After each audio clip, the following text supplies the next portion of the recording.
The letter was sitting on my kitchen table when I woke up on the morning of my heart surgery, propped against the salt shaker like a white flag of surrender.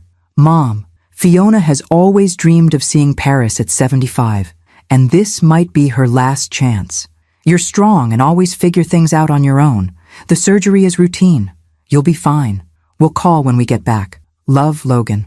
I read it 3 times before the words actually penetrated, my coffee growing cold in my hands as I processed what my son had just done to me. Today, the day I was supposed to have my aortic valve replaced. The day I'd been dreading for 6 months, ever since Dr. Patterson had looked at my test results with that careful expression doctors wear when they're about to change your life forever. Mrs. Evans, without this surgery, you have maybe 6 months. With it, you could have 20 good years ahead of you. I'd called Logan immediately after that appointment, my hands shaking as I dialed his number. I'm scared, honey, I'd admitted, something I rarely allowed myself to say out loud. Could you be there with me? Of course, Mom. Of course I'll be there. That had been 3 months ago. 3 months of planning, of Logan helping me fill out the hospital paperwork, of him promising he'd drive me to the pre-op appointments, of him assuring me that Riley and the kids would visit during my recovery. Now he was in Paris with his mother-in-law, and I was sitting in my empty kitchen at 5 in the morning, holding a letter that felt like a death certificate for whatever relationship I thought we still had. My phone rang, startling me from my spiral of disbelief. Betty Martinez, my friend from the hospital where I'd worked for 40 years, her voice bright and artificially cheerful. Ready for your big day, honey? I'll be there in an hour to drive you in.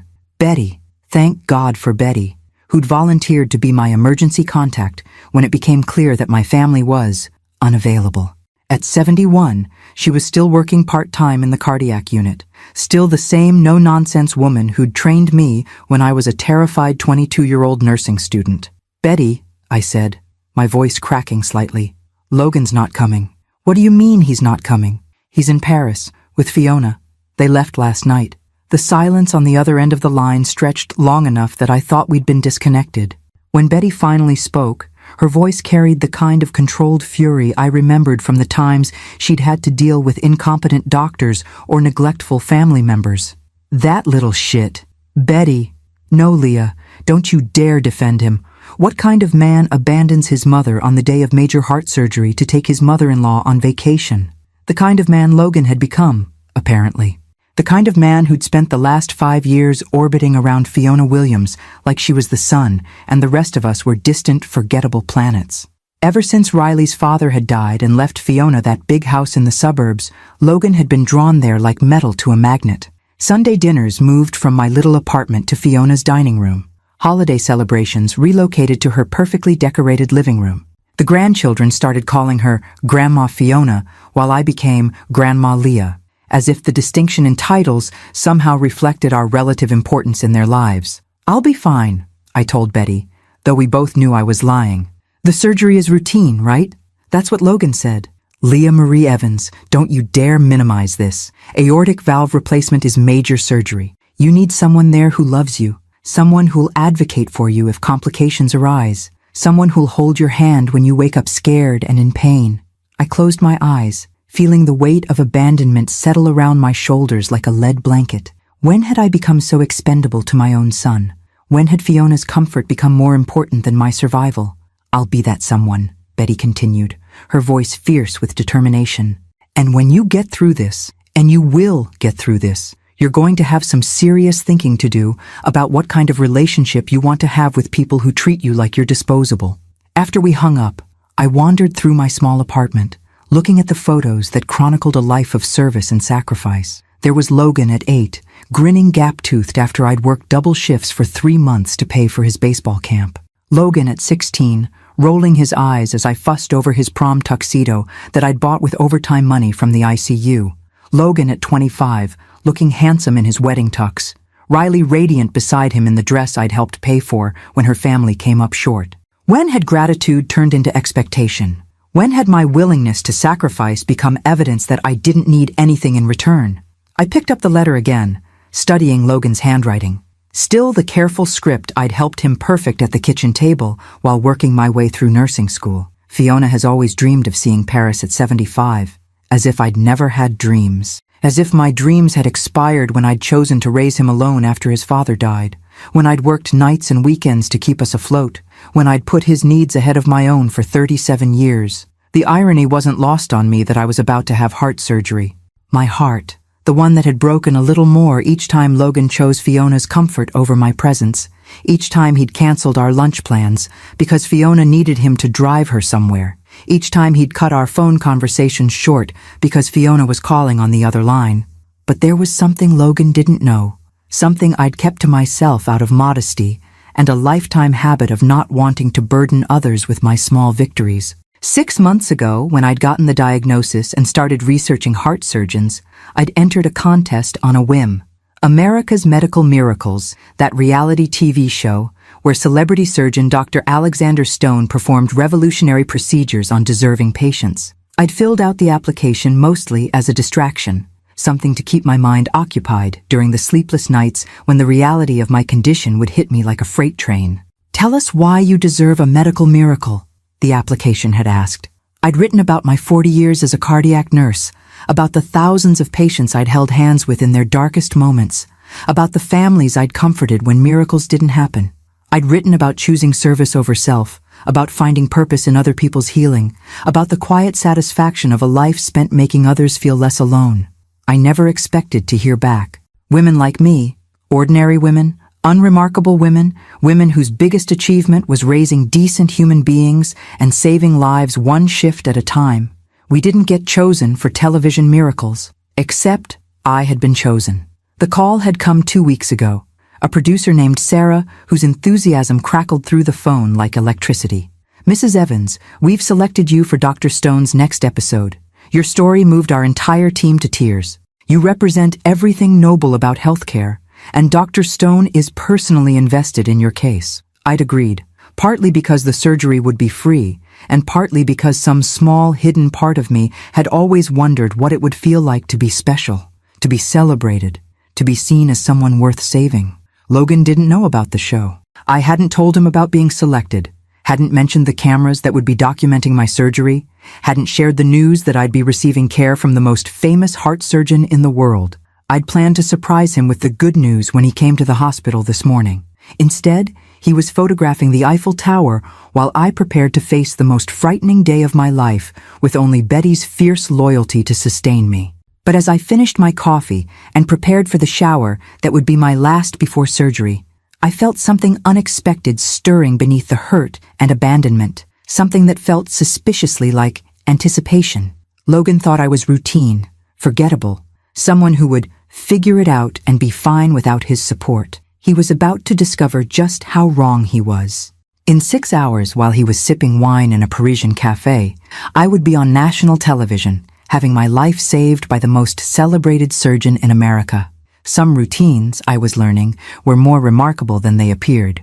Betty arrived at my apartment driving her ancient Honda Civic with the kind of determined efficiency that had made her legendary in the cardiac unit. At 71, she still moved like someone half her age, her silver hair pulled back in the same practical bun she'd worn for decades, her scrubs replaced today by a navy dress that somehow managed to look both respectful and ready for battle. "Don't even think about defending that son of yours," she said the moment I opened the door, reading my expression with the accuracy of someone who'd spent 40 years interpreting the subtle signs of cardiac distress. "I've been stewing about this for the past hour, and I have things to say." "Betty, please." "Leah, I was there when you worked 3 double shifts in a row to pay for Logan's college textbooks.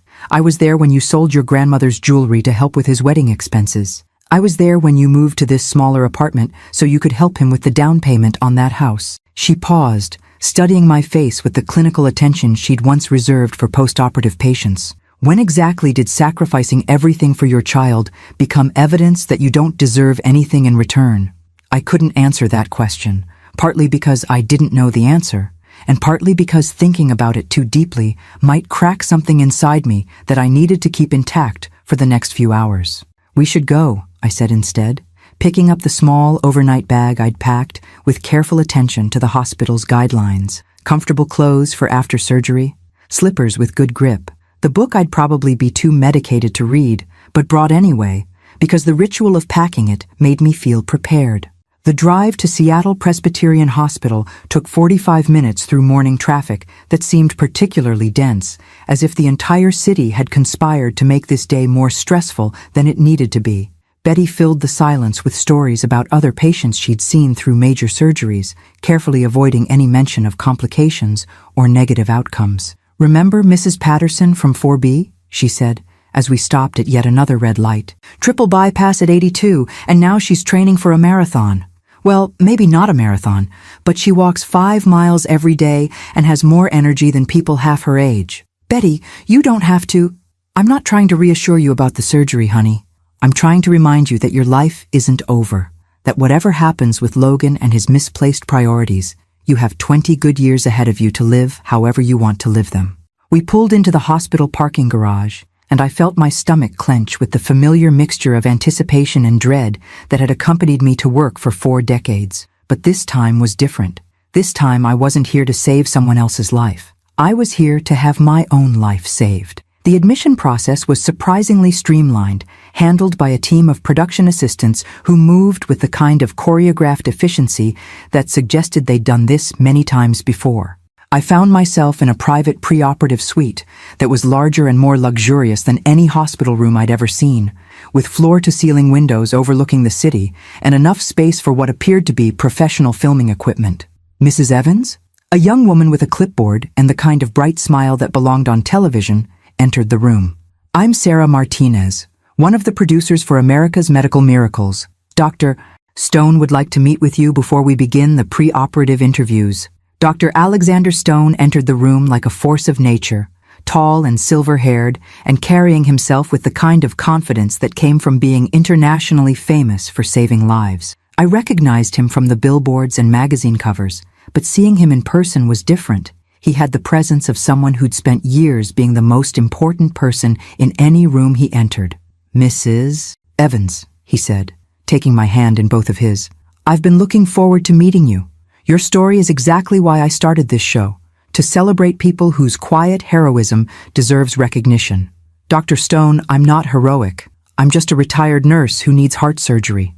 "No, you're a woman who spent 40 years putting other people's lives before your own comfort, who worked night shifts and weekends to support your family, who chose service over self-advancement every day for 4 decades. His smile was warm but serious. "That's the definition of heroism, Mrs. Evans. It's just the kind that doesn't usually get recognition." He explained the procedure with the kind of careful detail I appreciated from my nursing background. How they would replace my failing aortic valve with a new mechanical valve, how the surgery would take approximately 4 hours, how the recovery would progress over the following weeks. "But here's what makes your case special," he continued, pulling out what looked like 3D imaging of my heart. "Your particular anatomy makes you an ideal candidate for a new technique I've been developing. Instead of the traditional open-heart approach, I can perform this surgery using a minimally invasive method that will reduce your recovery time by weeks and leave you with scars so small they'll be barely visible." "Why me?" I asked. "Out of all the patients who need this surgery, why was I selected?" Dr. Stone smiled. "Because our screening committee was moved by your application. 40 years of caring for cardiac patients, and you've never asked for anything in return. You've seen thousands of people through their worst medical crises, and now it's your turn to be on the receiving end of that care." What he didn't say, but what I could read in his expression, was that there was something particularly compelling about a woman who'd been abandoned by her family on the day of major surgery, something that would make for powerful television. "Dr. Stone, I should mention that my son isn't here today. He had other commitments." "I know.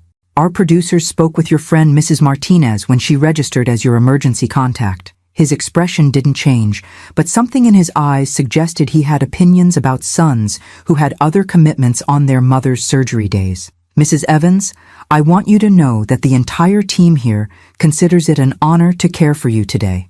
After he left, the preoperative routine began in earnest. Blood work, final cardiac tests, interviews with the production team about my nursing career, and my family situation. I found myself talking about Logan with careful neutrality, describing his absence as a scheduling conflict rather than abandonment. "Tell us about your proudest moment as a mother," one of the interviewers asked. I thought about Logan's graduation from business school, about walking across the stage to receive his MBA, while I sat in the audience wearing the one good dress I owned, having worked extra shifts for months to help him cover his expenses. Watching him become independent, I said finally, knowing that he didn't need me anymore. It was only after I said it that I realized how that independence had somehow transformed into indifference, how not needing me had become not wanting me around. But that was a conversation for another day. Today was about survival, about putting myself in the hands of people who saw value in saving my life. As the anesthesia team prepared me for surgery, I thought about Logan sipping coffee at a sidewalk cafe in Paris, probably posting photos on social media about Fiona's lifelong dream coming true. He had no idea that his mother's quiet life was about to become anything but routine. In a few hours, while he was touring the Louvre, I would be on national television, having my life saved by the most famous heart surgeon in America.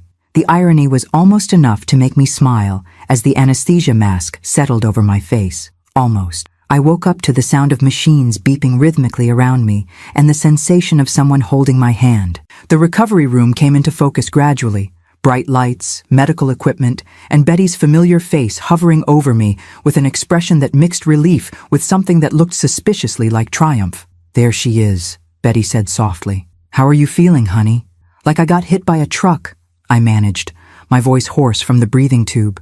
"But a truck driven by someone who knew what they were doing." Betty laughed, and I realized there were other people in the room. The production crew, still filming, and Dr. Stone, who approached my bedside with the kind of smile surgeons wore when everything had gone exactly according to plan. "Mrs. Evans, the surgery was a complete success," he said, checking the monitors around my bed with practiced efficiency. "Your new valve is working perfectly, and we were able to use the minimally invasive technique I mentioned. You'll have 3 small incisions instead of 1 large one, which means faster healing and minimal scarring." How long was I under? 3 hours and 47 minutes. Textbook procedure. Dr. Stone pulled up a chair beside my bed, and I realized the cameras were still rolling. "Mrs. Evans, I need to tell you something. In my 30 years of cardiac surgery, I've rarely seen someone with your combination of anatomical factors that made this new technique possible.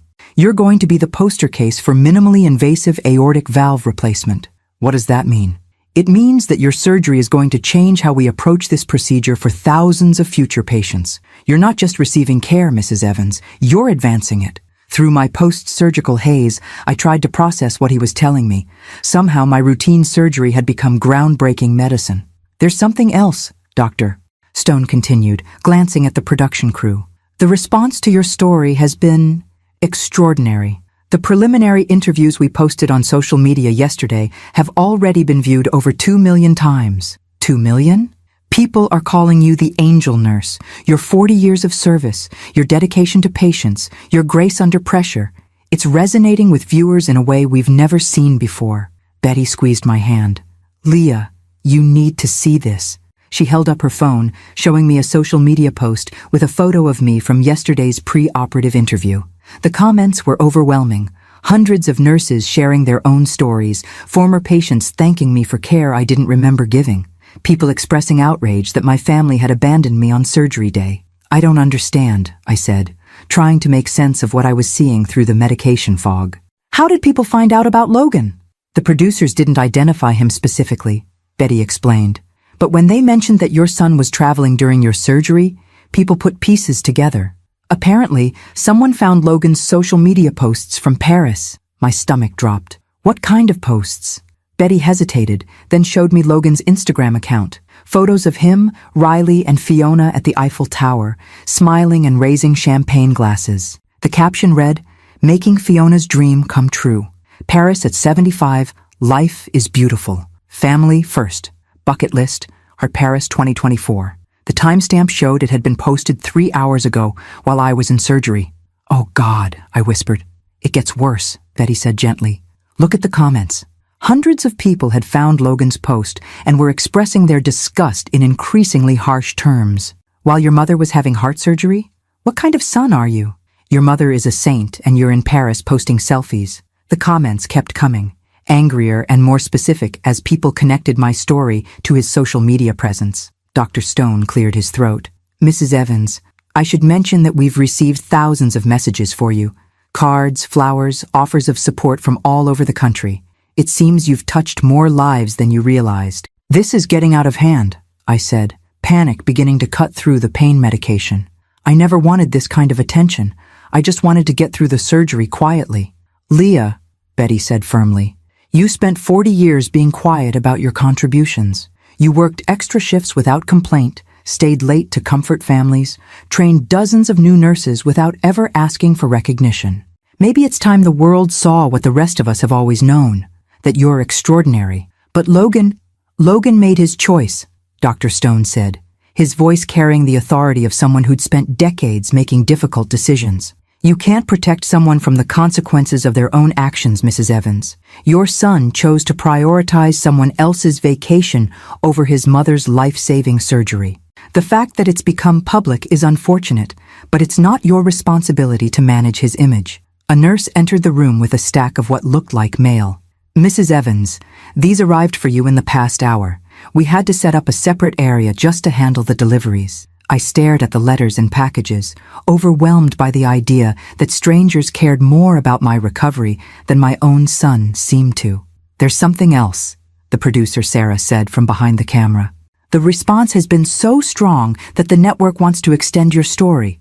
Instead of a single episode, they're proposing a feature-length special about healthcare heroes like you. What would that involve? Following your recovery, highlighting your nursing career, maybe featuring some of the patients whose lives you've impacted over the years. Sarah paused, checking her notes. And, Mrs. Evans, there's the matter of your participation fee. Participation fee? For appearing on the show, for allowing us to document your surgery and recovery. It's standard for all featured patients. She smiled. $330,000. The room fell silent except for the steady beeping of my heart monitor. $330,000. More money than I'd ever seen at one time. More than my annual salary had been for most of my nursing career. That's not possible, I whispered. It's very possible, Dr. Stone said. And it's the least you deserve for sharing your story with the world. I closed my eyes, trying to process everything that had happened in the past 24 hours. Yesterday morning, I'd been an abandoned mother facing surgery alone. Now I was apparently a social media sensation with hundreds of thousands of supporters and more money than I'd ever dreamed of having. My phone, which Betty had been managing, began ringing insistently. She looked at the screen and frowned. "It's Logan," she said. I stared at the phone, remembering the letter he'd left on my kitchen table, the casual dismissal of my fears and needs, the assumption that I would figure it out and be fine without his support. "He's called 12 times in the past hour," Betty continued. "Riley's called 6 times. Even Fiona has called." They saw the posts, I realized. They saw the posts. They saw the comments on Logan's social media. They saw their names trending on Twitter with hashtags like Ani Heartless Family and Fincham Paris Overparent. I thought about my son, probably sitting in some expensive Parisian hotel, frantically trying to manage a public relations disaster, while his mother who'd just had life-saving surgery, lay in a hospital bed surrounded by strangers who cared more about her welfare than he did. "What do you want me to tell him?" Betty asked. I looked at the flowers from strangers, the letters from people who valued what I'd given to healthcare, the evidence that my quiet life had somehow mattered to more people than I'd ever imagined. Then I looked at Betty, who'd driven across town to hold my hand through surgery because my own family had chosen a vacation over my life. "Tell him nothing," I said finally. "If Logan wants to talk to me, he can come home from Paris and say what he needs to say in person." The phone stopped ringing, then immediately started again. This time, I didn't even look at who was calling. Some conversations, I was learning, were worth waiting for until you were strong enough to have them on your own terms. The next morning brought a parade of visitors I never expected to see. Dr. Stone arrived with his coffee and a stack of newspapers, his expression a mixture of professional satisfaction and barely concealed amazement. "Mrs. Evans, you've made the front page of 3 major papers," he said, spreading them across my bedside table. "And not just in the medical section, front page news." I stared at the headlines through my still foggy post-surgical vision. "The nurse who healed America's heart. Abandoned mother becomes medical miracle." And most prominently, Angel Nurse's surgery watched by 15 million. 15 million people? The live stream broke records for medical programming. The network is calling it a cultural phenomenon. Dr. Stone settled into the chair beside my bed, his usual professional distance softened by something that looked like genuine wonder. Mrs. Evans, in 30 years of television medicine, I've never seen public response like this. Betty arrived with my morning coffee, smuggled from the good cafe down the street because hospital coffee, as she put it, wasn't fit for someone recovering from having her life saved, and found me staring at newspaper photos of myself that I didn't remember being taken. "How are you feeling about all this?" she asked, settling into her vigil chair with the practiced efficiency of someone who'd spent decades managing post-operative patients. "Overwhelmed," I admitted. "Yesterday I was just a retired nurse having heart surgery. Today I'm apparently... What am I exactly?" "You're someone who reminded America what real character looks like," Dr. Stone said. "In an age of superficial celebrity and manufactured drama, your story represents something authentic. 40 years of quiet service and then grace under abandonment. People are hungry for that kind of genuineness." My phone had been ringing constantly since yesterday evening, but Betty had appointed herself my communications manager, screening calls and taking messages with the fierce protectiveness of a cardiac unit charge nurse. "Logan's called 37 times, she reported. "Riley's called 22 times. Fiona has called 6 times, and I have to say, she sounds increasingly panicked." "What are they saying?" "Logan keeps saying there's been a misunderstanding, that he needs to explain the situation. Riley is crying in most of her voicemails, saying she never realized how it would look. And Fiona," Betty paused, consulting her notes, "Fiona is demanding that you stop this media circus immediately." I almost smiled at that. Even facing public humiliation, Fiona was still issuing demands. "There's something else," Betty continued, her tone shifting to something more serious. "The social media response has gotten intense. Logan's had to disable comments on all his posts. Riley deactivated her Instagram entirely. Someone found photos of their Paris trip and started a hashtag called #ParisOverParent. Betty, I never wanted this to hurt them. Honey, they hurt themselves. You didn't force Logan to post champagne photos while you were having surgery. You didn't make him choose Fiona's vacation over his mother's medical crisis. All you did was exist and need help, and they failed you spectacularly." Dr. Stone nodded gravely. "Mrs. Evans, I've seen a lot of family dynamics around medical crises. What your son did isn't just uncommon. It's shocking to medical professionals. We've had dozens of nurses and doctors reach out expressing their support and their disbelief." "What kind of support?" "Well, for starters, the American Nurses Association wants to give you their Lifetime Achievement Award. 5 different medical schools want you to speak at their graduation ceremonies. And," he paused, smiling slightly, "the network has received over 2,000 requests from single men wanting to take you out to dinner." "Oh, dear God." "Don't worry, we're screening those very carefully," Betty said with a grin. "Though there are some very distinguished gentlemen in that pile, including a retired cardiac surgeon from Johns Hopkins who wrote a very eloquent letter about wanting to cook you dinner and discuss your experiences in cardiac nursing." I closed my eyes, trying to process the surreal turn my life had taken. Yesterday's quiet desperation had somehow become today's national inspiration, and I didn't know how to navigate any of it. "There's also the matter of the money," Dr. Stone said gently. "The $330,000 participation fee. The network wants to present it to you officially during tomorrow's follow-up interview, but I wanted to discuss it privately first. I can't accept that much money." "Why not?" "Because I didn't do anything to earn it. I just had surgery." Dr. Stone leaned forward, his expression serious. "Mrs. Evans, you shared your story with 15 million people. You showed them what dedication looks like, what real sacrifice means, what happens when someone spends their life putting others first. If that's not worth $330,000, I don't know what is." "But Logan and Riley are adults who made adult decisions," Betty interrupted firmly. "Leah, for 40 years you've been worrying about everyone else's feelings, everyone else's comfort, everyone else's financial situation. Maybe it's time you worried about your own." A soft knock interrupted our conversation, and Sarah Martinez, the producer, entered with her perpetual clipboard and an expression of barely contained excitement. "Mrs. Evans, I have some news. The response to your story has been so overwhelming that we've received an offer from a major publisher. They want to work with you on a book about your nursing experiences. And," She paused dramatically. Oprah's People Called. They want you for her Super Soul Sunday program. Oprah? Oprah. As in Oprah Winfrey wants to interview you about finding grace in abandonment and building a meaningful life through service to others. I stared at Sarah, then at Dr. Stone, then at Betty, who was grinning like she'd just won the lottery. This is insane, I whispered. This is justice, Betty corrected. This is what happens when the universe finally decides to reward someone who's been giving without receiving for 4 decades. My phone buzzed with yet another call from Logan. I could see his name on the screen, could imagine his panic as he watched his abandoned mother become an international sensation while he dealt with the public consequences of his choices. Mrs. Evans, Sarah said gently, we do need to discuss how you want to handle the family situation. The media is very interested in Logan's response, and there are rumors that he's flying back from Paris. He is, Betty confirmed, checking her own phone. According to the airline tracking website some internet detective found, Logan, Riley, and Fiona are on a flight that lands in Seattle at 6:47 p.m. They're coming here? They're coming home, Dr. Stone said. The question is whether you're ready to see them.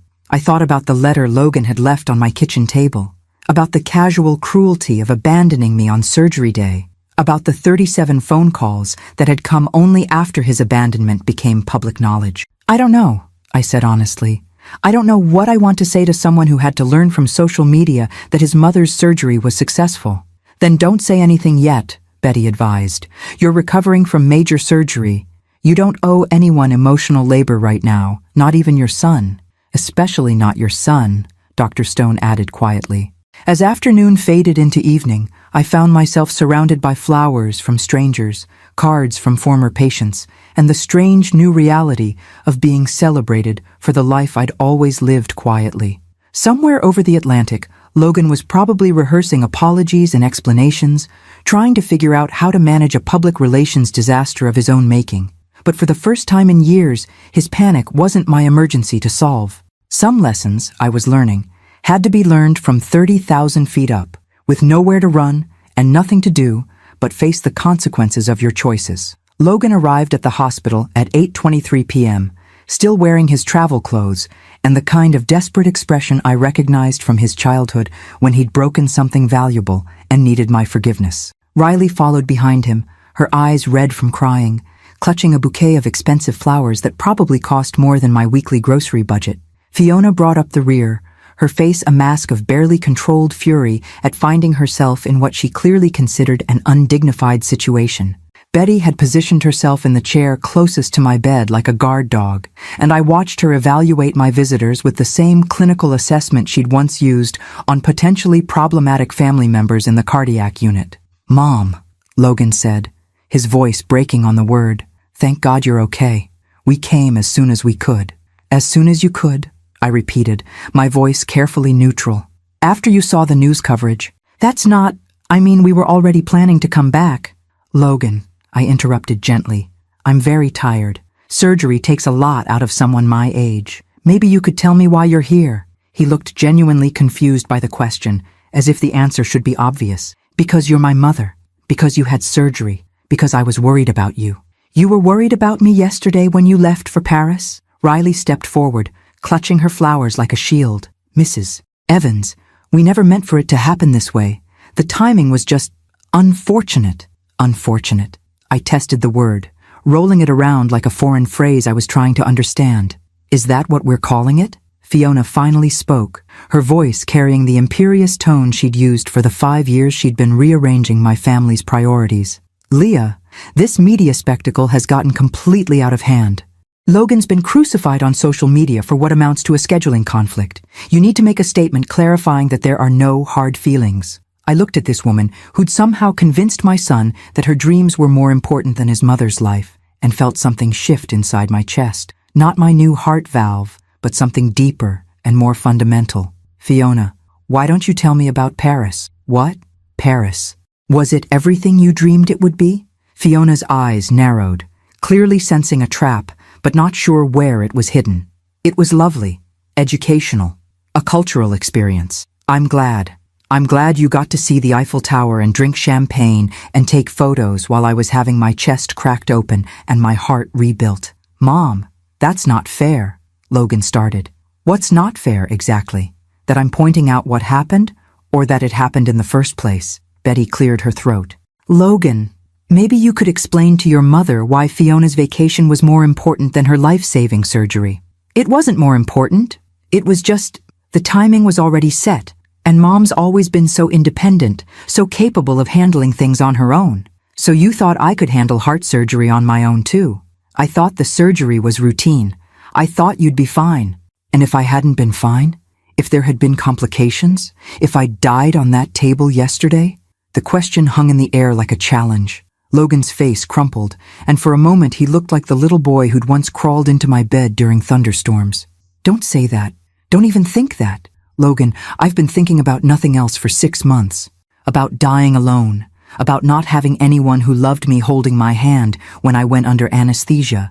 About the possibility that my son might not even find out I was gone until he got back from vacation.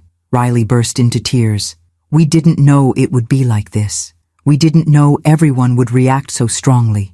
We just thought, you thought what, Riley? We thought you'd understand, that you'd be proud we were taking care of Fiona, making her dreams come true. She's 75, and this might have been her last chance to travel. And I'm 67, and yesterday might have been my last chance to have my son with me when I needed him most. Fiona stepped forward, her face tight with the kind of controlled anger I'd seen her use to manipulate Logan for years. Leah, you're being dramatic. The surgery went fine, you're recovering well, and you've gotten more attention and sympathy than any reasonable person could expect. I think it's time to put this behind us. Put what behind us, Fiona? This performance. This victim act that's making my family look bad.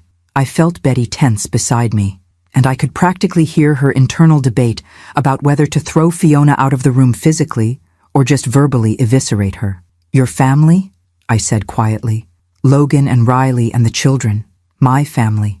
This public humiliation is affecting all of us. Fiona, they're not your family. They're mine.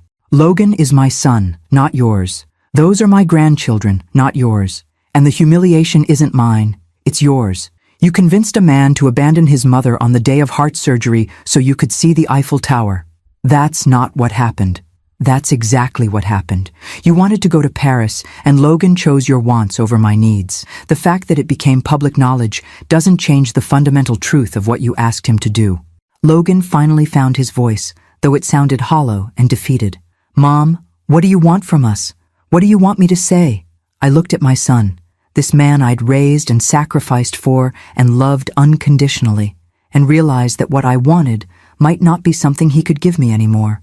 I want you to want to be here, Logan, not because social media is shaming you, not because the story went viral, not because you're worried about your reputation.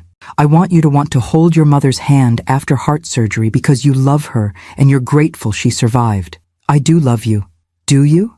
Or do you love the idea of having a mother who doesn't inconvenience you, who figures everything out on her own, who never asks for more than you're comfortable giving?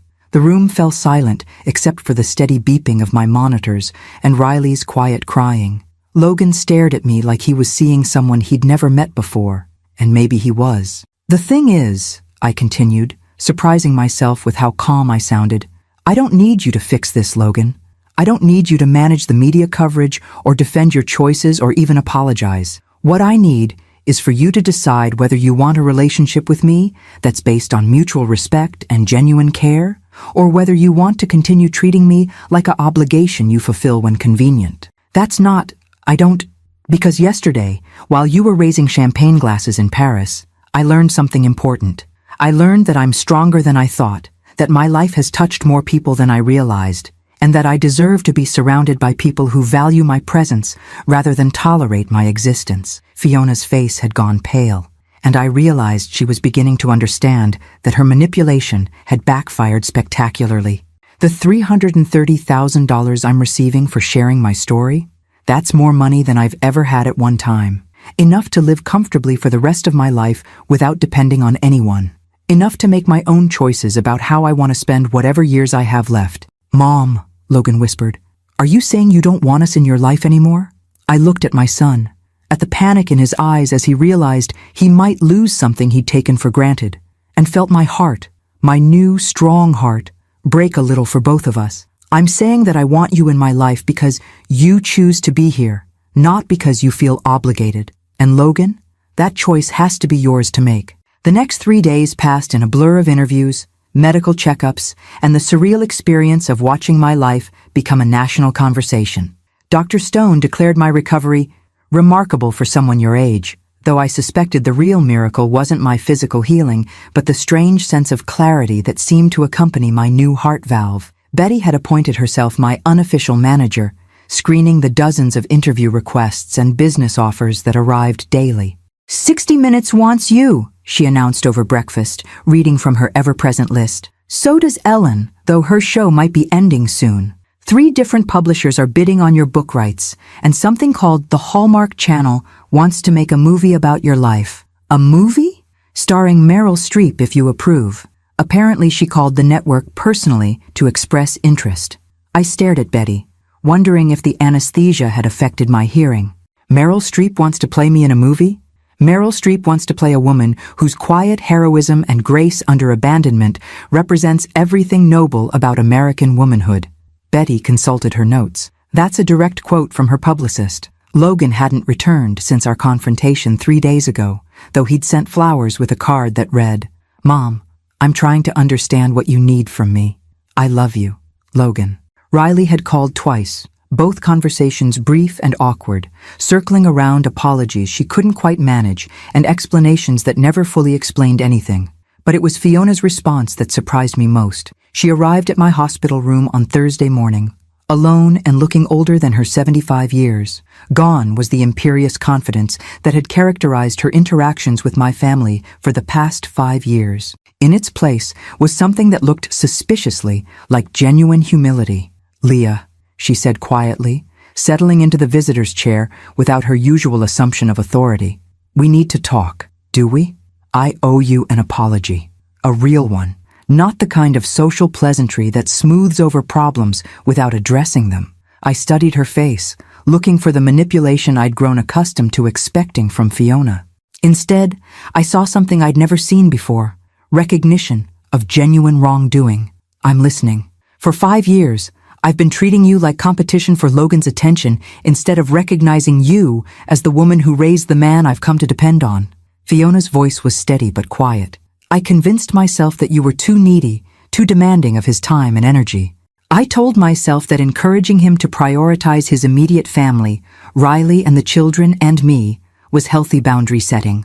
And now I've spent 3 days watching the entire country express horror at the idea of abandoning you during surgery. And I've had to face the fact that I orchestrated exactly that abandonment." Fiona paused, looking out the window at the Seattle skyline. "I've also had to face the fact that Logan's 2 children, your grandchildren, haven't seen their grandmother in 3 months because I've been scheduling family activities that exclude you. Fiona, please, let me finish. I need to say this." She turned back to me, her eyes bright with tears I'd never seen her shed. "I convinced Logan that you were a burden instead of a blessing. I made him choose between his mother's needs and my wants, and I framed it as him choosing his future over his past. I was wrong about everything." The honesty in her voice was so unexpected that I felt my own eyes fill with tears. "The truth is," Fiona continued, "I was jealous. Jealous that Logan loved you unconditionally while I had to earn his attention with gifts and trips and constant validation. Jealous that you raised him to be the kind of man who would sacrifice for family, then convinced him to stop sacrificing for you. Jealous that you were secure in his love while I was always afraid of losing it. Fiona, Logan loves you. Logan feels responsible for me. There's a difference." She wiped her eyes with a tissue from the box beside my bed. "Since Riley's father died, I've been terrified of being alone, of becoming irrelevant, of facing my own mortality without someone to manage my fears for me. So I turned Logan into my emotional caretaker and convinced him it was normal family duty. I thought about the past 5 years, about the gradual way Logan had shifted his attention from my needs to Fiona's demands, and realized I was seeing the architecture of her manipulation clearly for the first time. "The Paris trip," I said. "The Paris trip was me panicking about turning 75 without having experienced the things I thought would make my life meaningful. But Leah, I could have gone to Paris any time in the past 5 years. I chose your surgery date because I was testing whether Logan would choose me over you when it really mattered. And he did. And he did. And I was triumphant for about 6 hours until I realized what I'd actually accomplished. I'd turned a good man into someone who could abandon his mother during a medical crisis. I'd won a competition I'd created against someone who wasn't even playing. We sat in silence for several minutes, processing the weight of her admission. Outside my window, Seattle moved through its daily rhythms, people pursuing their ambitions and relationships with varying degrees of honesty and self-awareness. Fiona, what do you want from me now?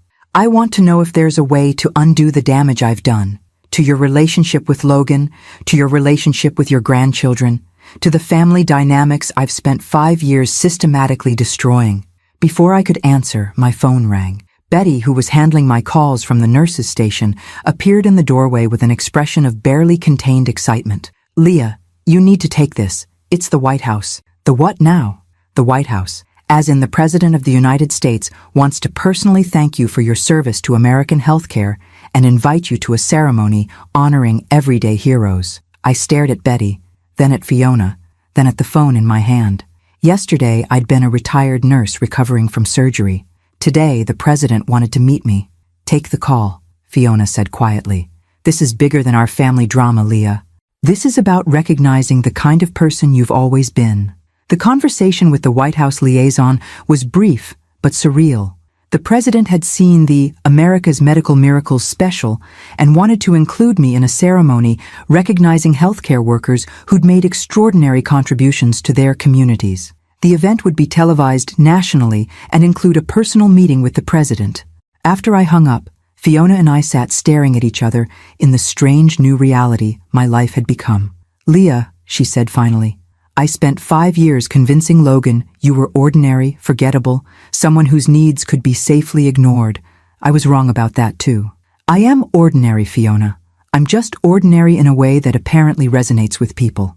No, you're extraordinary in a way that looks ordinary to people who don't pay attention. She stood up, gathering her purse and coat. I'm going to talk to Logan tonight. Really talk to him about what I've done to this family and what he needs to do to fix it. Fiona, you don't have to. Yes, I do. Because if I don't fix this, you're going to move on with your new life and your new opportunities, and Logan is going to lose the best thing that ever happened to him without ever understanding what he lost. As she reached the door, Fiona turned back to me one more time. For what it's worth, Leah, I think you're going to be extraordinary at being famous too. The world needs more examples of what real character looks like. After she left, I sat in my hospital bed thinking about forgiveness, redemption, and the strange ways that public humiliation could sometimes lead to private truth. My phone buzzed with a text from Logan. Mom, Fiona told me everything. Can we talk? I stared at the message for a long time, thinking about the conversation we needed to have and whether I was strong enough to have it. Some healing, I was learning, required more than just surgical intervention. But maybe, with enough honesty and courage, broken families could learn to beat with the same rhythm as repaired hearts. Logan returned to my hospital room that evening, but this time he came alone and carried himself differently, like someone who'd been forced to look in a mirror and hadn't liked what he'd seen.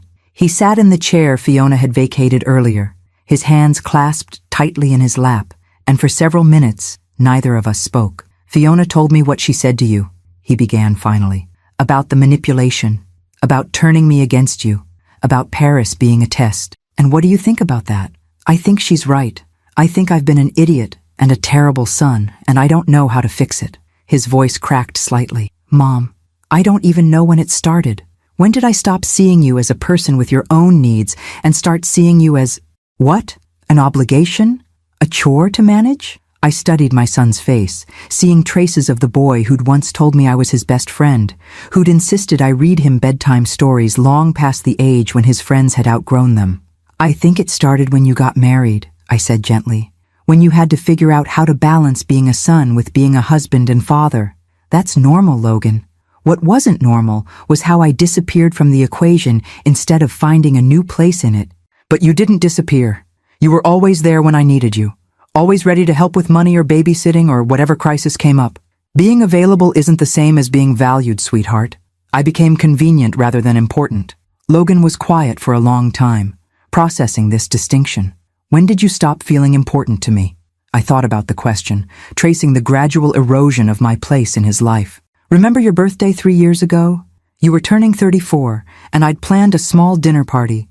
Just family, your favorite cake, some of the friends you'd grown up with. I remember. Fiona decided that same weekend to redecorate her guest bathroom and needed help moving furniture. You canceled our dinner to help her, and when I mentioned that we'd had plans, you said, "Mom, you'll understand. Fiona really needs me right now." But you did understand. You always understood. I understood that Fiona's bathroom remodel was more important to you than celebrating your birthday with your mother. That's when I realized I'd become the person you turned to when everyone else was busy, not someone whose time was valuable in itself. Logan's face crumpled slightly. I thought you preferred it that way. You always seemed so independent, so capable of entertaining yourself. Fiona needed constant attention, constant reassurance, and you just handled everything quietly. Logan, I handled everything quietly because I thought that's what you needed from me. But handling things quietly isn't the same as not needing support. Like with the surgery. I've been afraid of dying alone since the day I got the diagnosis. Not afraid of dying alone, without anyone who loved me holding my hand. And when you promised to be there, I felt safe for the first time in months. And then I abandoned you for Paris. You abandoned me for Fiona's Paris trip. There's a difference. Logan stood up abruptly and walked to the window, looking out at the city lights. Mom, I need to ask you something, and I need you to be completely honest. Okay. Do you think I'm a good person? The question hung between us like a challenge. I could give him the easy answer, the comforting lie that mothers are supposed to tell their children. Or I could give him the truth that might actually help him become the man I'd raised him to be. I think you're a good person who's been making bad choices, I said finally. I think you have the capacity for kindness, generosity, and real love, but you've let someone else's neediness become more important than your own integrity. Someone else's neediness, meaning Fiona. Someone else's neediness, meaning anyone who demands your attention more loudly than the people who deserve it most. Logan turned back from the window, his expression serious. What would it take for you to trust me again? Trust you with what? With your heart, with your feelings, with believing that I actually want to be your son instead of just going through the motions. I thought about the question, about the months of gradual distancing, about the letter on my kitchen table, about the 37 phone calls that had come only after public shame forced his attention. Time, I said. Consistency. Choosing me sometimes when it's inconvenient, not just when it's easy. What does that look like practically? It looks like Sunday dinners at my apartment instead of always at Fiona's house. It looks like remembering my birthday without Riley reminding you. It looks like calling me because you want to talk to me, not because you need something or feel guilty about not calling. And if I do those things, then maybe we can rebuild something real instead of just maintaining something obligatory. Logan returned to his chair, leaning forward with the intensity I remembered from his childhood when he was trying to solve a problem that really mattered to him. Mom, there's something else I need to tell you. About the money, about the fame, about all of this. He gestured toward the flowers and cards that filled my room. I'm proud of you. I'm proud that the whole country is seeing what I should have seen all along, that you're extraordinary. Logan, no, let me finish. I'm proud, but I'm also scared. Scared that you're going to realize you don't need me anymore, that you can have a rich, full life without dealing with a son who took you for granted for so long. I looked at this man who'd been both my greatest joy and my deepest disappointment and felt something shift in my chest, not my heart valve, but the organ it was protecting. Sweetheart, I've never needed you. I've always wanted you. There's a difference. What's the difference? Need is about desperation and dependence. Want is about choice and love. I don't need you to take care of me or manage my life or solve my problems. I want you in my life because you're my son, and I love watching you become the man you're capable of being, even after everything I've done wrong, especially after everything you've done wrong, because now you have the chance to do better, and that's all any parent really wants, to see their child learn from their mistakes and grow into someone they can be proud of. Logan's eyes filled with tears. Can I hug you? I know you're still recovering from surgery, but come here. He leaned over my hospital bed carefully, wrapping his arms around me with the gentle precision of someone who finally understood that the person he was holding was fragile and precious and irreplaceable. "I love you, Mom," he whispered against my shoulder. "I'm sorry it took a national television show for me to remember how to show it." "I love you too, sweetheart." "But Logan?" "Yeah? This is the easy part. The hard part is going to be changing your behavior when the cameras aren't rolling and the world isn't watching." "I know. But Mom?" "What?" "I'm ready to do the hard part. For the first time in years, I'm ready to be the son you deserved all along." As Logan left to begin the difficult work of rebuilding our relationship, I realized that my heart surgery had accomplished something Dr. Stone hadn't mentioned in his preoperative consultation. It had given me the courage to demand the love I deserved instead of accepting whatever scraps I was offered. Some miracles, I was learning, happened one honest conversation at a time. 2 weeks after my surgery, I was released from the hospital with Dr. Stone's blessing, a stack of medications, and what felt like the entire nation following my recovery. The discharge process took 3 hours instead of the usual 30 minutes because of the media presence and the parade of well-wishers who'd gathered outside Seattle Presbyterian. "Mrs. Evans," Sarah Martinez called as I navigated the wheelchair protocol. "Channel 7 wants a brief statement about your recovery. Nothing extensive, just a few words for the viewers who've been following your story." The viewers who'd been following my story. I still couldn't quite wrap my mind around the fact that strangers across the country were invested in my healing process, that my quiet life had somehow become a source of inspiration for people I'd never met. "Keep it simple," Betty advised, as we approached the microphone set up outside the hospital entrance. "Thank people for their support. Mention how well you're feeling and get to your car before this turns into a circus." But when I saw the crowd of people holding handmade signs, "We love you, Nurse Evans.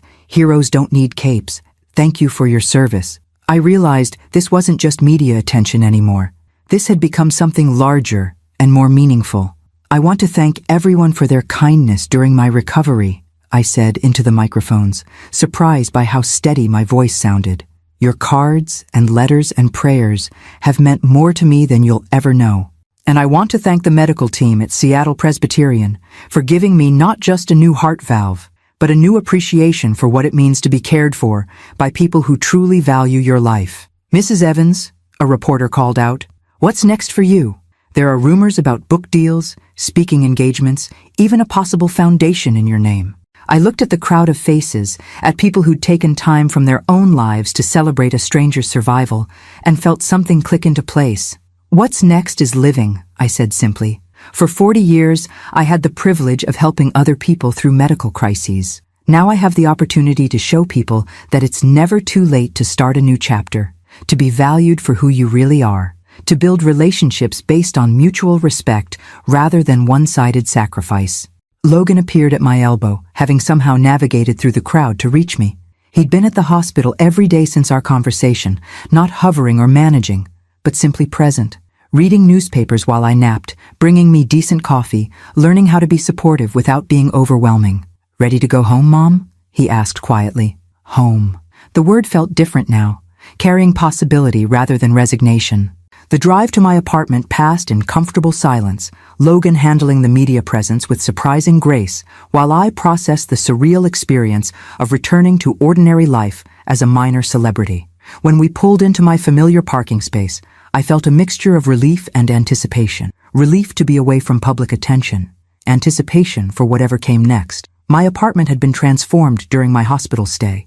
Logan and Riley had cleaned and organized with military precision, stocking the refrigerator with healthy foods and arranging the living room to accommodate my recovery needs. Fresh flowers filled every available surface, and someone had set up a comfortable reading corner by the window with pillows and blankets and a stack of books people had recommended.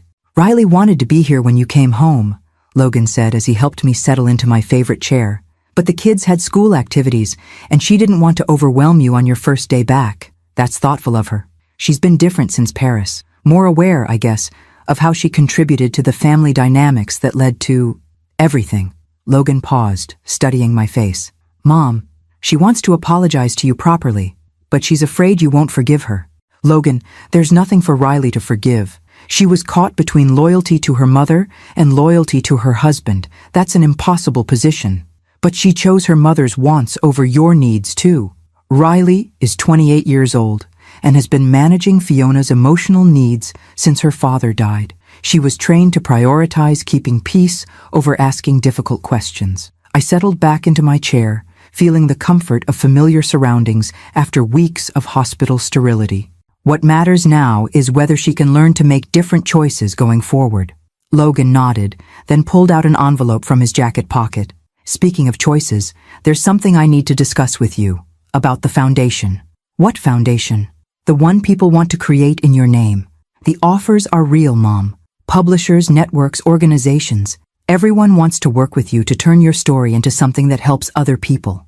I took the envelope, scanning through proposals that seemed to involve amounts of money and levels of responsibility I'd never imagined. A nursing education foundation, a program for supporting abandoned elderly during medical crises, speaking engagements at medical schools and nursing conferences. This is overwhelming, I admitted. It doesn't have to be. You don't have to do anything you don't want to do. But Mom, people are offering you platforms to make the kind of impact you've been making quietly for 40 years, except now it could reach thousands of people instead of just the patients you worked with directly. I thought about the letters I'd received from nurses around the country, sharing their own stories of sacrifice and service, thanking me for representing their profession with dignity. About the families who'd written to say my story had inspired them to repair relationships they'd let deteriorate through neglect or misplaced priorities. What do you think I should do? I think you should do whatever makes you feel like you're using this opportunity wisely. You've always been someone who helps others. Now you have resources and visibility to help people on a scale you never had access to before. Logan was right, and I found myself thinking about the nurses I'd worked with over the decades, many of whom had struggled financially while dedicating their lives to caring for others. About families like mine who'd lost connection through misunderstanding and poor communication. About people who'd given quietly and generously without ever receiving recognition. I want to start small, I said finally. Maybe a scholarship fund for nursing students who can't afford the education they need. Maybe support groups for families dealing with medical crises. Things that address real problems without turning into publicity spectacles. That sounds perfect. And Mom? What? I want to help. Not as your manager or your decision maker, but as your partner in whatever you decide to build. I looked at my son, seeing in his expression the sincerity I'd been hoping for since our hospital conversation. What does that look like practically? It looks like me using my business experience to help you evaluate offers and manage logistics. It looks like me being present for meetings and decisions because I want to support your work, not because I feel guilty about Paris. And Fiona? Fiona has enrolled in therapy to work on her dependency issues and her fear of aging alone. She's also volunteering at a senior center, learning how to contribute to other people's lives instead of just demanding attention for her own needs. I felt something warm spread through my chest, not a medical complication, but simple satisfaction at the idea that everyone in my family was finally taking responsibility for their own growth instead of expecting me to manage their emotional needs. Logan, there's something I need to tell you about the money. What about it? The $330,000 from the show, plus whatever comes from book deals and speaking engagements. That's more than enough to live comfortably for the rest of my life. I don't need you to take care of me financially anymore. Mom, I never took care of you financially. You helped with my apartment, my car payments, my medical expenses. You've been quietly subsidizing my retirement for years, thinking I didn't notice. Logan looked embarrassed. You worked your whole life taking care of other people. It seemed like the least I could do, and I appreciated it. But now I want you to understand that I'm choosing to have you in my life because I love you, not because I need your help. That changes the dynamic of our relationship. How? It means that if you disappoint me again, I have other options. It means that your attention is a gift I receive, not a necessity I depend on. It means that you have to earn your place in my life through your actions, not maintain it through your obligations. Logan was quiet for several minutes, processing this shift in our family's power structure. That's scarier, he said finally. Good. It should be scary. Love should be earned and maintained, not taken for granted. As evening settled over Seattle, Logan prepared to leave for his own home, but something had changed between us. He wasn't leaving out of duty fulfilled or obligation discharged. He was leaving because we'd spent quality time together, and would see each other again soon because we both wanted to. "Mom," he said as he gathered his jacket, "thank you." "For what?" "For surviving the surgery, for giving me another chance, for showing me what it looks like to value yourself enough to demand better treatment." After he left, I sat in my apartment thinking about second chances, earned forgiveness, and the strange ways that public humiliation could sometimes lead to private healing. My phone buzzed with a text message from an unknown number. "Mrs. Evans, this is Dr. James Patterson from Johns Hopkins. I'm the retired cardiac surgeon who wrote to you about cooking dinner and discussing cardiac nursing. If you're interested, I make an excellent salmon teriyaki, and I'd love to hear about your experiences in the field." I stared at the message, remembering Betty's mention of distinguished gentlemen among my admirers, and felt something flutter in my chest that had nothing to do with my new heart valve. At 67, with a television career and a foundation to build, and a son who was finally learning how to love me properly, I was apparently about to discover what it felt like to be courted by someone who saw me as extraordinary rather than convenient. Some chapters, I was learning, were worth waiting your whole life to begin. 3 months later, I stood in the rose garden of the White House, wearing a navy dress that cost more than my old monthly budget and feeling like an imposter among the 30 other healthcare heroes being honored by the president. The ceremony was being broadcast live to the nation, and I could see camera crews positioned strategically around the manicured lawn. "Mrs. Evans," the president said as she approached me during the reception, "your story has touched millions of Americans. The grace you showed during such a difficult personal time has inspired families across the country to reevaluate their relationships with elderly relatives. Thank you, Madam President. That means more to me than any award could. I understand you're launching a foundation to support nursing education?" "The Evans Institute for Compassionate Care," I confirmed. "We're providing scholarships for nursing students from low-income families and funding support programs for healthcare workers who are struggling financially." "And all of this grew out of your experience on that television show?" I thought about the question, remembering the terror I'd felt the morning of my surgery, the letter Logan had left on my kitchen table, the strange journey from abandonment to national recognition. "It grew out of learning that my life had value beyond what my family was willing to acknowledge," I said. "Sometimes it takes strangers seeing your worth before the people who know you best remember to look." After the ceremony, I flew back to Seattle accompanied by Betty, who had appointed herself my official companion for such events. The flight was peaceful, a welcome break from the whirlwind of interviews and appearances that had filled my calendar since the foundation launched. "Leah," Betty said, as we descended through the clouds toward home, "I have to ask, are you happy with how everything has turned out?" I considered the question while watching Seattle's familiar skyline come into view. 6 months ago, I'd been a retired nurse living quietly in a small apartment, grateful for whatever attention my family was willing to spare. Now I was returning from the White House, having shaken hands with the president and accepted recognition for a lifetime of service I'd never expected anyone to notice. "I'm grateful," I said finally. "Grateful that something good came from something so painful. But Betty, the happiest part isn't the fame or the money or the foundation. What is it then? It's Logan calling me every Tuesday just to talk. It's Riley bringing the kids to my apartment for Sunday dinner because they want to spend time with me, not because they feel obligated. It's having relationships based on mutual respect instead of one-sided sacrifice." "And Dr. Patterson?" I smiled, thinking about the man who'd become an unexpected bright spot in my new life. Dr.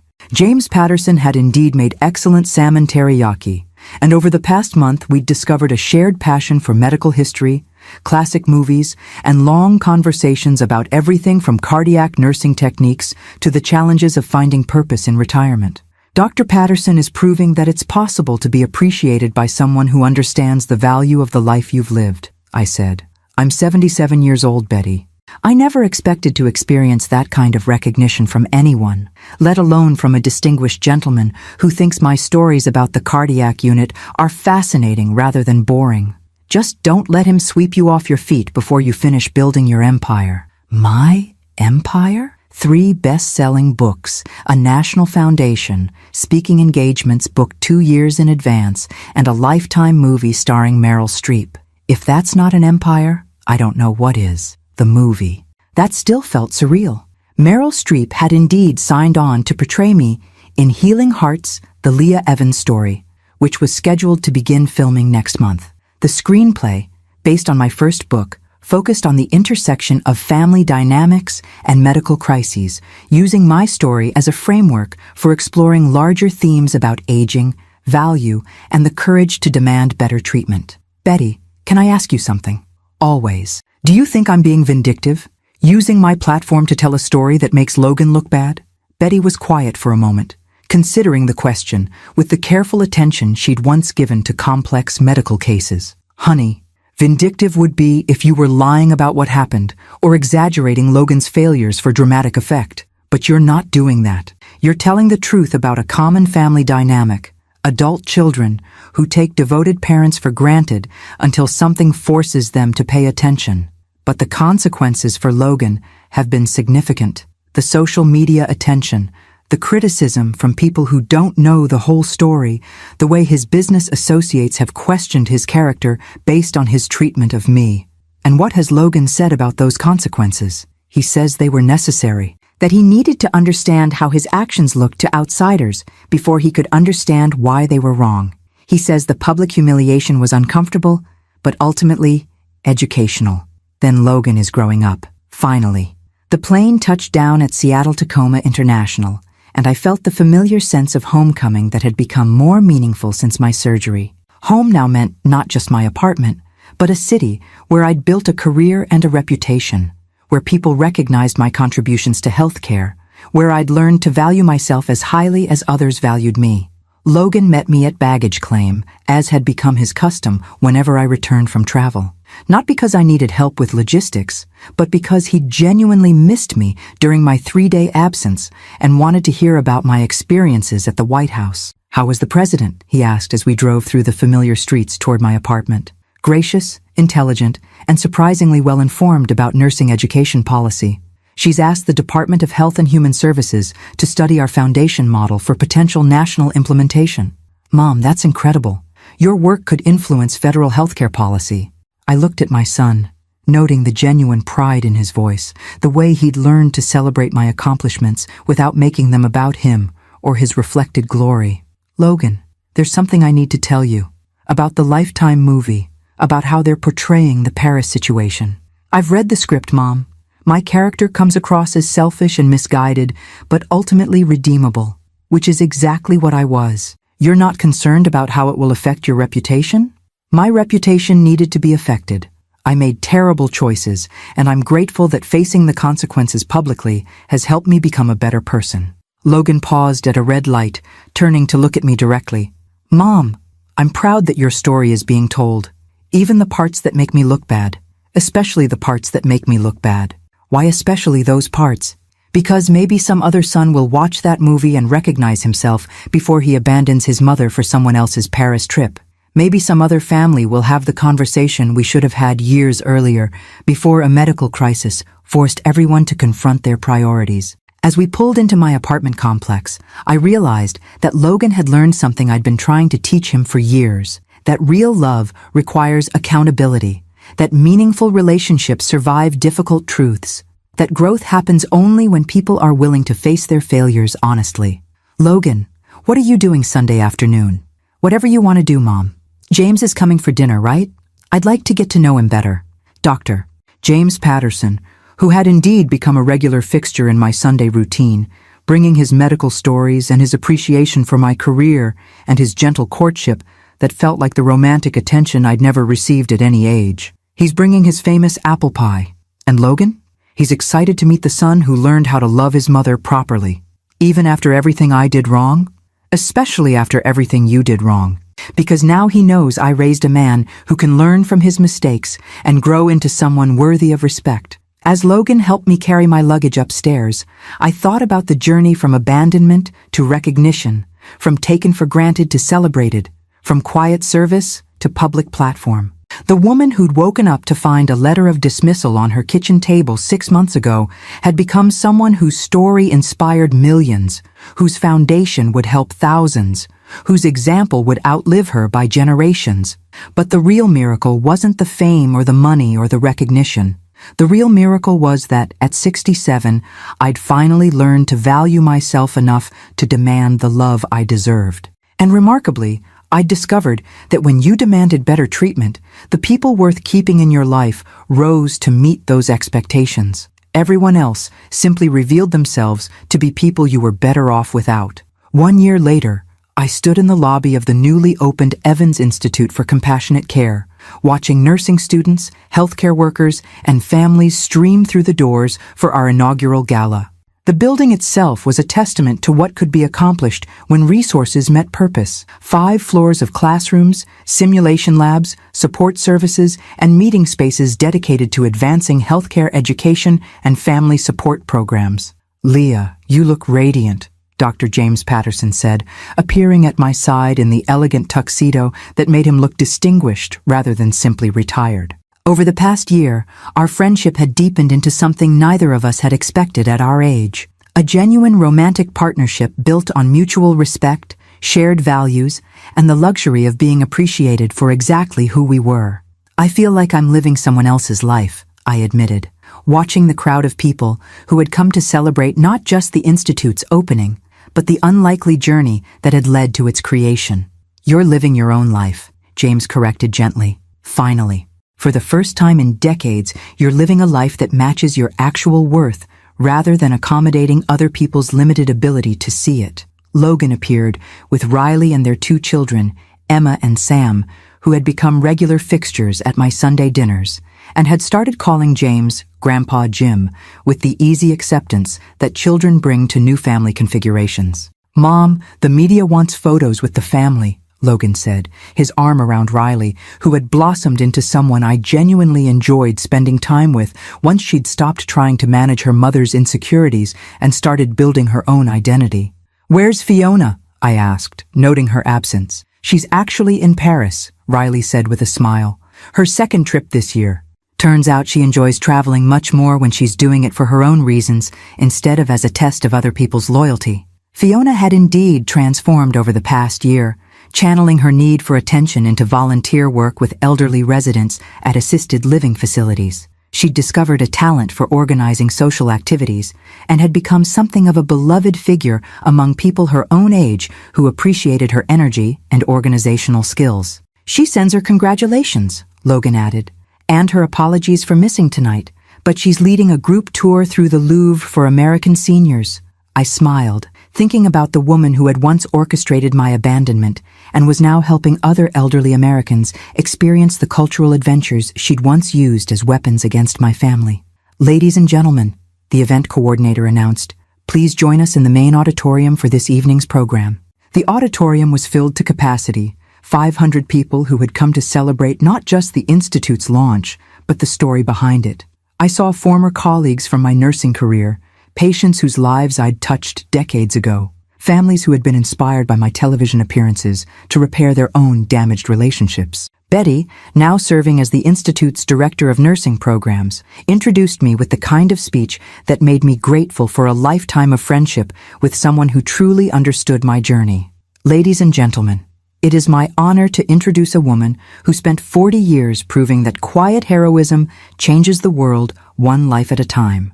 Tonight, we celebrate not just her individual achievements, but the thousands of healthcare workers who will benefit from the programs she has created. Please welcome the founder of the Evans Institute for Compassionate Care, my dear friend, Leah Evans. The standing ovation lasted longer than I had expected, and I felt genuinely moved by the enthusiasm of people who had gathered to support work that felt like the natural extension of everything I'd always believed about healthcare and human dignity.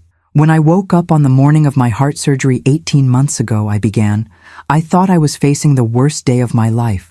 I had been abandoned by my family, left to navigate a medical crisis alone, reduced to feeling like a burden rather than a beloved mother and grandmother." I paused, looking out at the audience, seeing Logan's proud face in the front row, James's encouraging smile, Betty's fierce satisfaction. I was wrong about that day being the worst of my life. It was actually the beginning of the best chapter I've ever lived, because sometimes it takes losing everything you thought you wanted to discover what you actually deserve. I talked about the Institute's programs, scholarships for nursing students from underprivileged backgrounds, support groups for families dealing with medical crises, advocacy training for healthcare workers, and counseling services for elderly patients who felt abandoned or undervalued by their families. But our most important program, I continued, isn't about education or financial support.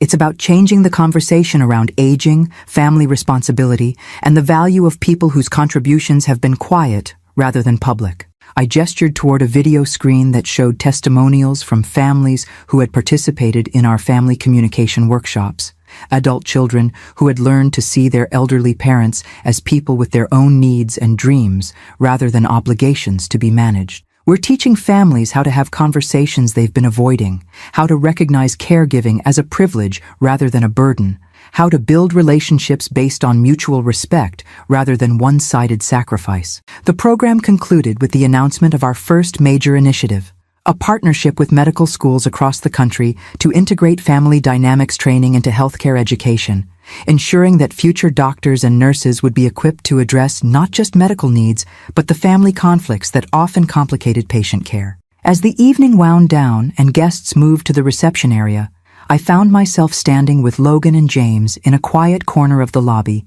looking up at the bronze plaque that read, "The Evans Institute for Compassionate Care, where healing begins with understanding." "Mom," Logan said quietly, "I need to say something." "What's that, sweetheart?" "I'm proud of you. Not just for tonight, not just for the Institute, but for having the courage to demand better from all of us. You could have continued accepting whatever scraps of attention we were willing to give you, but instead, you chose to show us what real love actually looks like. And what does real love look like? It looks like expecting people to rise to meet your standards rather than lowering your standards to accommodate their limitations. It looks like valuing yourself enough to walk away from relationships that diminish you, even when those relationships are with people you love unconditionally. James squeezed my hand, his gesture both supportive and proud. "Logan, your mother didn't just save her own life when she demanded better treatment. She saved your family by forcing everyone to confront the difference between obligation and love." As the last guests departed and the building settled into quiet, I walked through the Institute's halls, thinking about the journey from abandonment to recognition, from taken for granted to celebrated, from quiet service to public platform. The woman who had woken up to find a letter of dismissal on her kitchen table 20 months ago had become someone whose story would outlive her by generations, whose foundation would help thousands, whose example would inspire families to choose love over convenience. But the real transformation hadn't been public, it had been personal. I had learned to value myself as highly as others valued me, to demand the respect I deserved, to build relationships that served my growth rather than just accommodating others' comfort. Standing in my beautiful institute, surrounded by evidence of what could be accomplished when resources met purpose, I realized that the greatest miracle of my heart surgery hadn't been the medical intervention. It had been discovering that some people are worth waiting 77 years to become. The biggest surgery I ever had wasn't on my heart. It was on my willingness to accept less than I deserved. Once I healed from that, everything else became possible. Some miracles happen in operating rooms. Others happen when you finally love yourself enough to demand that others love you properly too. At 67, I learned that it's never too late to become the person you were always meant to be, if you're brave enough to stop settling for who others needed you to be instead. The end.